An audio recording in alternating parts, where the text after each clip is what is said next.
ಕುಮಾರಸ್ವಾಮಿ ಬಣ್ಣದ ಬಗ್ಗೆ ಸಚಿವ ಜಮೀರ್ ಅಹಮದ್ ಟೀಕೆ ಮಾಡಿದರು. ಸಚಿವ ಜಮೀರ್ ಹೇಳಿಕೆ ಖಂಡಿಸಿ ಜೆಡಿಎಸ್ ಇವತ್ತು ಪ್ರೊಟೆಸ್ಟ್ ಮಾಡಿದ್ದಾರೆ. ಫ್ರೀಡಂ ಪಾರ್ಕ್ನಲ್ಲಿ ಜೆಡಿಎಸ್ ನಾಯಕರು ಪ್ರೊಟೆಸ್ಟ್ ಅನ್ನು ಮಾಡ್ತಾ ಇದ್ದಾರೆ. ಅಂದರೆ ಜಮೀರ್ ಪ್ರತಿಕೃತಿ ದಹಿಸೋದಕ್ಕೆ ಪ್ರಯತ್ನ ಪಟ್ಟರು, ಹೈ ಡ್ರಾಮಾನೇ ನಡೀತು. ಬಟ್ ಪ್ರತಿಭಟನಾಕಾರರನ್ನು ಪೊಲೀಸರು ವಶಕ್ಕೆ ಪಡೆದಿದ್ದಾರೆ. ಸಂಪುಟದಿಂದ ಜಮೀರ್ ಕೈ ಬಿಡಬೇಕು ಅಂತ ಆಗ್ರಹಿಸಿದರು. ಕೊನೆಗೆ ಅದೇನೋ ಪ್ರತಿಕೃತಿಗೆ ಚಪ್ಪಲಿಯಿಂದ ಹೊಡೆದು ತಮ್ಮ ಆಕ್ರೋಶವನ್ನು ತೀರಿಸಿಕೊಂಡರು.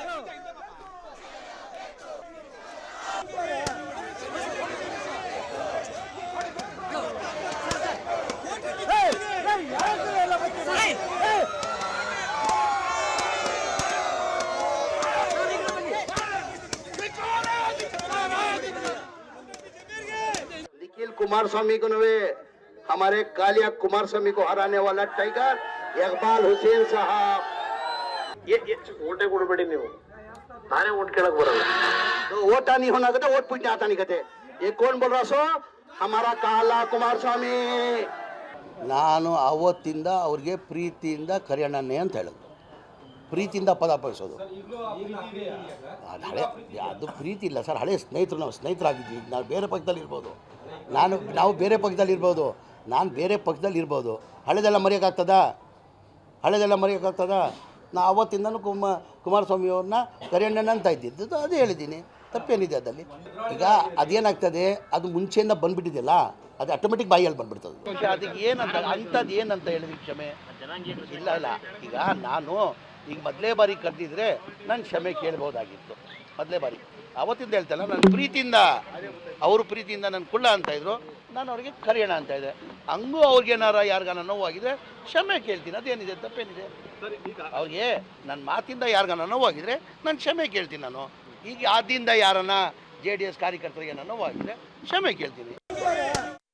ನೀವಿಬ್ಬರು 4 ಗೋಡೆ ಒಳಗಡೆ ಏನು ಬೇಕಾದ್ರೂ ಕರ್ಕೊಳ್ರಪ್ಪ. ಅವ್ರು ನಿಮ್ಮನ್ನು ಕುಳ್ಳ ಅನ್ನಲಿ, ನೀವು ಅವ್ರನ್ನ ಕರಿಯ ಅನ್ನಿ, ಏನು ಬೇಕಾದ್ರೂ ಅಂದ್ಕೊಳ್ಳಿ. ನಿಮ್ಮ ಸ್ನೇಹ ಅದು 4 ಗೋಡೆಯ ಒಳಗಡೆ ಇರಬೇಕು. ಅವ್ರು ಯಾರೋ ಬೇರೆಯವ್ರು, ಯಾರೋ ಸಾಮಾನ್ಯ ವ್ಯಕ್ತಿಯಲ್ಲ, ನೀವು ಸಾಮಾನ್ಯ ವ್ಯಕ್ತಿಯಲ್ಲ. ಅವರು ಕೇಂದ್ರದ ಸಚಿವರು, ಮಾಜಿ ಮುಖ್ಯಮಂತ್ರಿಗಳು, ನೀವು ರಾಜ್ಯದ ಸಚಿವರು. ನೀವು ಸಾರ್ವಜನಿಕವಾಗಿ ಕುಮಾರಸ್ವಾಮಿ ಅವರಿಗೆ ಕಾಲಾ ಕುಮಾರಸ್ವಾಮಿ ಅದೇನು ಪ್ರೀತಿಯಿಂದ ಹೇಳ್ದಂಗೂ ಇಲ್ಲಪ್ಪ ನನಗೇನೋ. ಅಲ್ಲಿ ಕೇಳಿಸ್ಕೊಂಡ್ರಲ್ಲ, ಪ್ರೀತಿಯಿಂದ ಮಾತಾಡಿದಾರ, ಹಲ್ಲಲ್ಲಿ ಕಚ್ಕೊಂಡು ಕುಮಾರಸ್ವಾಮಿ ಅಂತ ಹಲ್ಲು ಕಚ್ಕೊಂಡು ಮಾತನಾಡ್ಬಿಟ್ಟು ನಾ ಪ್ರೀತಿಯಿಂದ ಕರೆದೆ ಅಂದರೆ ಯಾವನ್ ನಂಬ್ತಾನೆ? ಮೊದಲನೇದಾಗಿ ಈ ಬಣ್ಣದ ಬಗ್ಗೆ ಮಾತನಾಡ್ತಕ್ಕಂಥದ್ದೇ ಅನ್ಕಾನ್ಸ್ಟಿಟ್ಯೂಷನಲ್, ಅಸಂವಿಧಾನಿಕವಾಗಿ ಮಾತನಾಡಿದ್ದಾರೆ ಜಮೀರ್. ಆಮೇಲೆ ಜಮೀರ್ ಅವರು ಈ ಥರ ವಿವಾದ ಮಾಡ್ಕೋತಾ ಇರೋದು ಇದು ಮೊದಲನೇದೇನಲ್ಲ. ಬೇರೆ ಬೇರೆ ಸಂದರ್ಭಗಳಲ್ಲಿ ಈ ಥರದ ವಿವಾದಾತ್ಮಕ ಹೇಳಿಕೆಗಳನ್ನ ತುಂಬ ಕೊಟ್ಟಿದ್ದಾರೆ. ಆಮೇಲೆ ಅವ್ರಿಗೆ ಅದು ಏನು ಸಿಟ್ಟಪ್ಪ ಗೊತ್ತಿಲ್ಲ, ಹಲ್ಲಲ್ಲಿ ಕಚ್ಕೊಂಡು ಕಿರ್ಚ್ಕೊಂಡು ಕೂಗಾಡ್ಕೊಂಡು ಬೈತಾರೆ. ಅದು ಯಾಕೆ ಅಷ್ಟು ಸಿಟ್ಟು ಅವ್ರಿಗೆ, ಅದು ಯಾಕೆ ಅವ್ರ ಕೋಪ ಗೊತ್ತಿಲ್ಲ.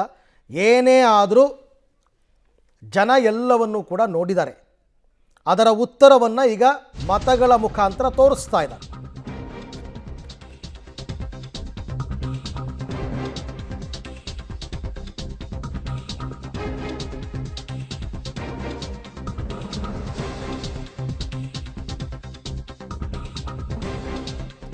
ಇನ್ನು ಜಮೀರ್ ಅವರು ಕುಮಾರಸ್ವಾಮಿನ ಈ ರೀತಿ ಕರೆದಿರೋದನ್ನ ಸಮರ್ಥಿಸ್ಕೊಂಡಿದ್ದಾರೆ. ಸಿದ್ದರಾಮಯ್ಯನವರು ಸಮರ್ಥಿಸ್ಕೊಂಡ್ರಾ ಅಲ್ಲ, ಸಮರ್ಥಿಸ್ಕೊಂಡಿದ್ದಾರೆ.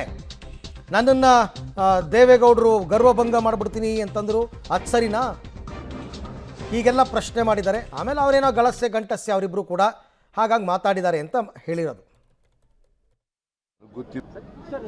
ಜಮೀರ್ ಅಹಮದ್ ಹೇಳಿದಂಥ ಪದ ನಿಮ್ಗೇನಾದರೂ ಎಲ್ಲ ಫಲಿತಾಂಶ ದೃಷ್ಟಿಯಿಂದ ಸಮಸ್ಯೆ ಆಗ್ಬೋದು? ಅವ್ರು ಕ್ಲಾರಿಫಿಕೇಶನ್ ಕೊಟ್ಟಿದ್ದಾರೆ, ನಾನೇನು ಮಾತಾಡೋದು.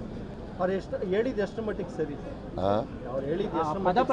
ನನ್ನನ್ನು ನರೇಂದ್ರ ದೇವೇಗೌಡರು ಸಿದ್ದರಾಮಯ್ಯನಿಗೆ ಸೊಕ್ಕು ಮುರಿತೀವಿ ಅಂದ್ರಲ್ಲ, ಅದು ಎಷ್ಟು ಮಟ್ಟಿಗೆ ಸರಿ? ಚೀಫ್ ಮಿನಿಸ್ಟ್ರಿಗೆ ಸೊಕ್ಕು ಮುರಿತೀವಿ, ಗರ್ವಭಂಗ ಮಾಡ್ತೀವಿ ಅಂತ ಹೇಳಿದ್ರಲ್ಲ, ಅದು ಎಷ್ಟು ಮಟ್ಟಿಗೆ? ನನಗೆ ಗೊತ್ತಿಲ್ಲ. ಜಮೀರುವೆ ಕುಮಾರಸ್ವಾಮಿನೂ ಬಹಳ ಕಿನ್ನಾಗಿದ್ದವರು. ಐ ಡೋಂಟ್ ನೋ ಅವರಿಬ್ಬರು ಮಧ್ಯೆ ಇರ್ತಕ್ಕಂಥ ಸಂಬಂಧ ನಂಗೆ ಗೊತ್ತಿಲ್ಲ.